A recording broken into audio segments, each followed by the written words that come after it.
So what's going on? Welcome back to another episode of the wonderful, the Arsenio's High Performance Podcast. I'm your host, as always, and today is a beautiful Friday.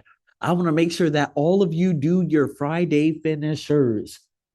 I do not want you to bring this week, Monday through Friday, into Saturday and Sunday because you need real rest by Sunday and you need to be fully present by Saturday to make sure you get real rest on Sunday. So, with that being said, I want to dive back into what I was talking about 2 days ago. Separation, right? When you separate yourself from society, from humanity, from communication, from just conversing, from even animal life. Man, I'm around a lot of animals right now, just birds literally everywhere. I got the black cat and his mama right around the corner. All of those different things. I do not want you to be that specific person, to just detach from everything because things are just not going right. So I'm going to give you some cues today. And maybe this conversation is for you, okay? Maybe it's for someone you know. I have no idea, but at the same time, just share it.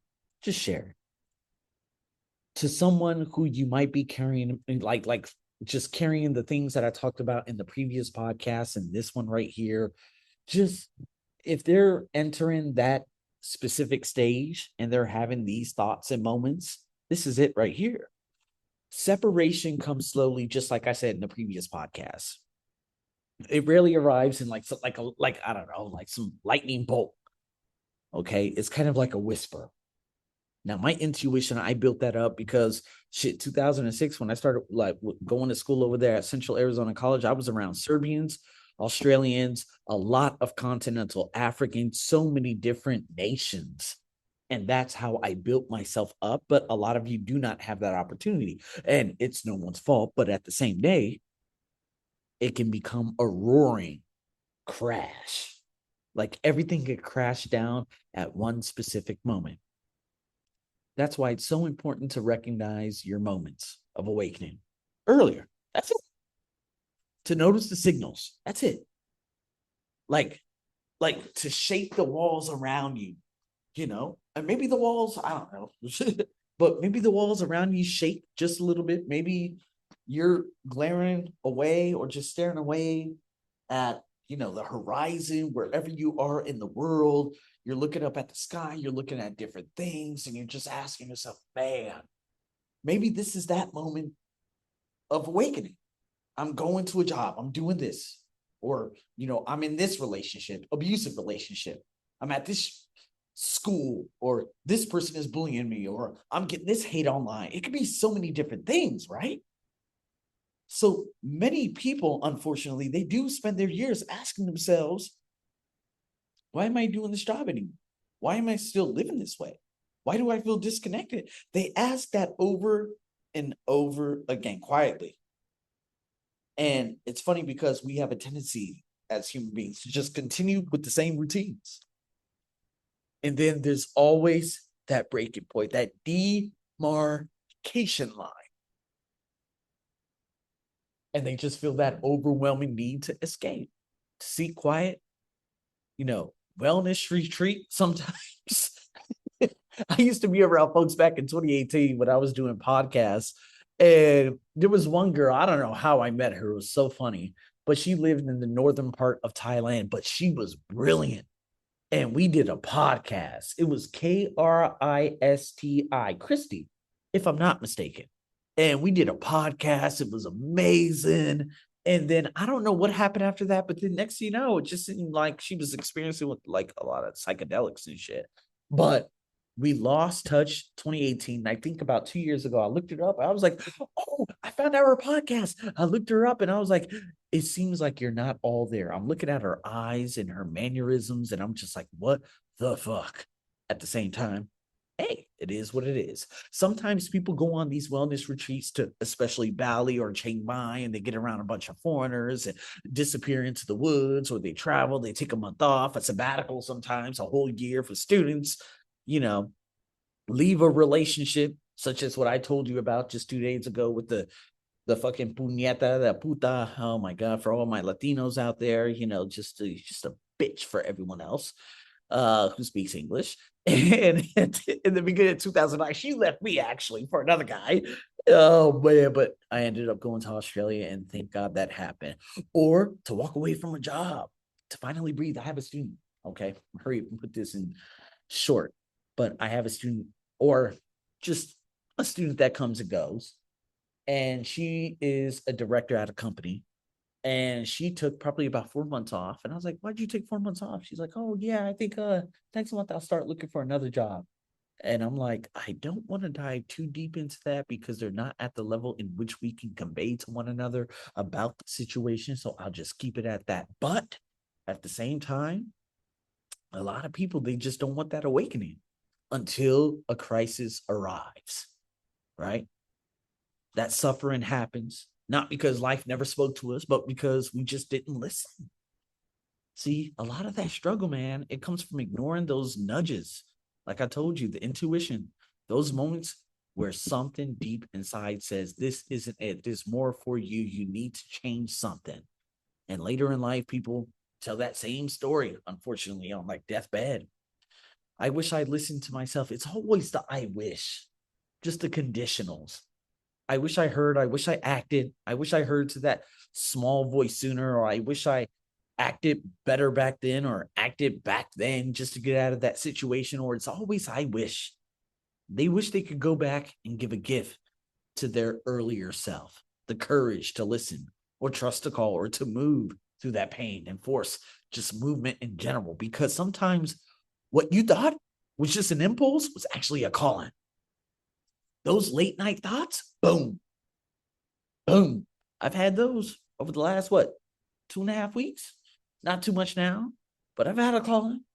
I mean, even going back to October, before I got this job, I had that calling.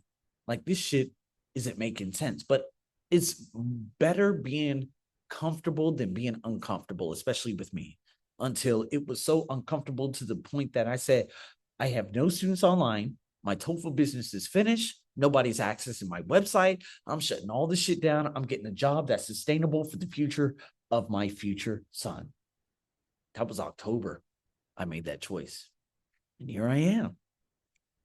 Here I am. How incredible, huh? You have to do things that are much bigger than you at times. Maybe you have recurring dreams. I have recurring dreams about my brother. Yeah, my brother. Yeah, he was a piece of shit. He hated me. It wasn't about my success and stuff. It was just, he just hated me because he wanted to bully himself or bully someone that was lower than him in terms of age. And maybe he believed that his father bullied him, which absolutely is not true. Okay. My father just knew what he knew based on the people who he floated around with at that time in the Jim Crow South, And so my brother ultimately became his father. And me, I said at the very beginning, back in 96, 97, why is my mother and father screaming at each other? I never want to be them. Boom. That's a demarcation line, just like I told you. That's a line, me drawn to myself. You know what that's it. That restlessness, those dreams, and again, having of my brother, am I ever going to go back and say, you're a I don't give a absolute fuck. That was 10 years ago. That's 10% of my life ago. Do I have regret? No. When I get that message, and unfortunately, I know, it's American style. I am with my amazing tight wife and my soon to be unbelievably amazing son and her unbelievably amazing family.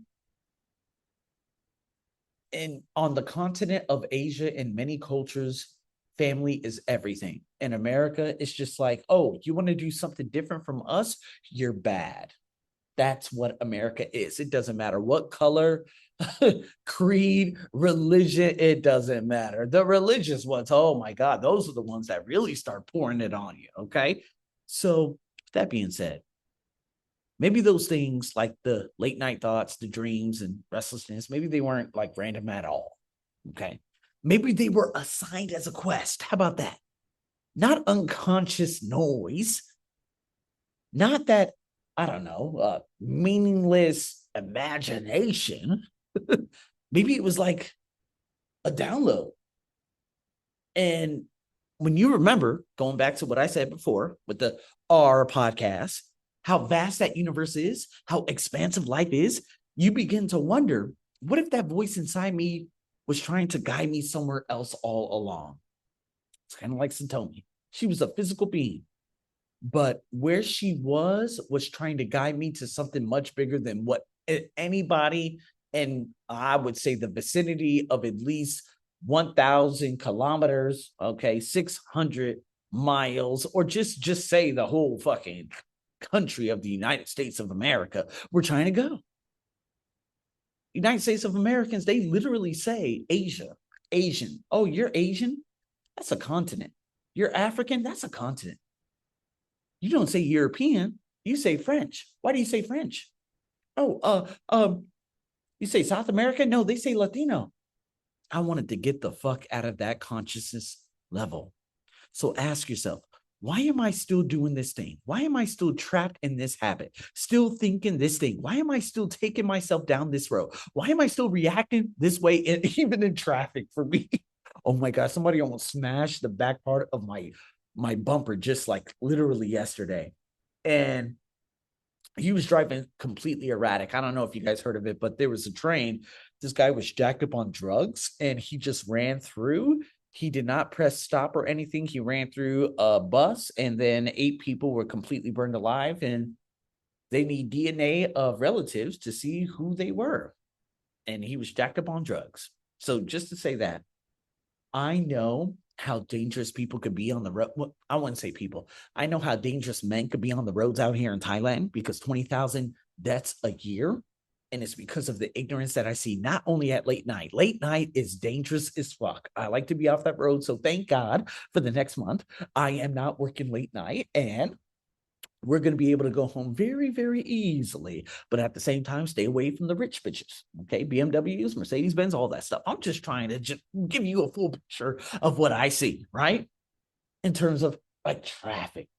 When you're angry at someone in traffic, just say, you know what? It is what it is. I left at the time that I said I was going to leave, and it's all good. When someone gets real angry, I mean, real stupid. Again, if you're living in Japan, this doesn't relate. But again, if you live in a country where motherfuckers just intentionally drive slow just to piss you off, that's what I'm talking about. So why am I still taking myself down this road? Why am I still reacting this way? All these different things, because awareness is trying to introduce itself to you. That's it. When you hear it, you need to explore it, amplify it. Why am I getting angry right now in traffic? Boom, amplify it. Sit with it instead of suppressing it. Don't suppress it. It's just like, just bursting out and just going crazy. You're suppressing it. You're never going to come back around later that evening or tomorrow, the day after, to say, ooh, you know what? I was bored. Mm-hmm. Because I could tell you right now, in October, my life changes for fucking ever. And I will never be angry around my son because he does not deserve it. Nobody deserves that. I do not want him to be brought up in a fucking household in which his mother and father, or his crazy ass Puerto Rican mother, although thank God he doesn't have a Puerto Rican mother, no offense to Puerto Ricans, but just waving knives and all that. No.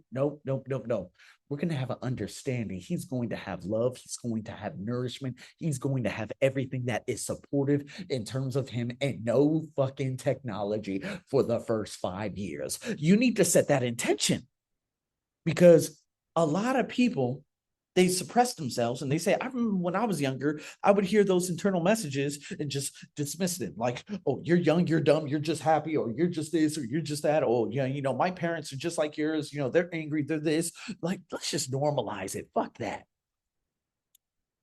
And again, I could have ignored those deeper calls back in 2013 when I just arrived in Thailand, especially. But looking like a decade plus later, I'm grateful for those moments that I actually listened. There were nights where my life was trying to teach me to appreciate being alive. When I slammed my motherfucking arms and my hands on that bed, and I wept like a motherfucker, because I was completely racially profiled. And there were moments where something inside me, I don't know, just say, you know what? You're worried about this. You're worried about finance, bullshit ass job. These motherfuckers ain't giving you your visa. You're trying hard, but you still don't understand the meaning, the fulfillment, and the purpose yet. You got to figure it out. And I didn't just casually hear those thoughts and move on. It was felt all over my body, especially emotionally, physically, psychologically. And some of those, and absolutely all of those, just changed my direction of life. So again, you know, throughout the entire experiences, and just to put it this way, not every, I would say, painful interaction needs to be a diagnosis. Okay. A lot of people like to diagnose. Okay, this happened, let me diagnose it. This happened, let me diagnose it. No, an awakening can become something deeply confrontational because eventually life begins showing you the truths about yourself too. So my wife once gave me some tough love. She said, you know what? You block people. I'm a blocker. I don't know. Oh, shit. I don't know. There might be some people still in America that still listen to me that I blocked the fuck out of. Thank you so much. Thank you guys so much out there in USA. Thank you. I wish I had accepted that feedback earlier, because by the time I fully understood it, I went from having 100 to 200 followers on IG on 2 separate profiles to having 9 and a deleted profile. See, that's the hard part of the awakening. Sometimes the journey already began long ago, but you didn't walk through that gate when it first opened. Awakening isn't always that peaceful thing. Sometimes it confronts you with the patterns that you have within yourself, the avoidance, the ego, the fear, the defenses. All of those 4 that I just mentioned, that's exactly what has to do with the blocking. That confrontation can hurt. I deleted that entire profile. I deleted some high profile motherfuckers. I'm just like, okay, TOEFL's done. Fuck this. I'm deleting this. Goodbye. Whoops, Arsenio. Well, there could have been some potential over there, but I'm not posting anymore. You can justify it all you want. See what I'm talking about? So your actionable steps for this weekend. Listen before life has to yell. Take 10 minutes this week and just ask yourself, what thought kept returning to you lately? What have you been avoiding? And where in your life do you already know the truth? Number 2, notice your whispers. Pay attention to exhaustion, resentment, restlessness, envy, curiosity, recurring dreams, emotional reactions. I don't have to go back and get those recurring dreams in terms of my mother and say, hey, mom, she just messaged my wife, just like what, on my birthday. And I said, man, I just want to hear your goddamn voice. And I started like tearing up, and my wife teared up. I was like, hey, don't send that message. Give me a voice message. Call me. Call me. Just call me. Emotional reactions, same thing. Number 3, stop dismissing those inner nudges, the learning, because to be honest with you, when it comes to those nudges, it brings to you the learning, the healing, the creating, the apologizing, the changing, the resting, the exploring. It doesn't suppress it. So explore it for at least 5 minutes and ask those. The better questions are the most important. Not saying, why is this happening to me? Say, what is life trying to show me right now? See, that single shift of awareness completely changes everything. Receive that feedback, especially without immediate defense. This is what has happened with my job over the last 3 weeks. When someone close to you gives you difficult feedback, pause before rejecting it. You don't have to accept every criticism. I'm just saying, don't automatically run from reflection either, because growth often, it always arrives in those difficult ass conversations, like you said. And create one quiet moment daily. No phone, no music, no scrolling. Just sit quietly for 10 minutes. That is the definition of meditation, and that could change your life forever. I'm your host as always, over and out.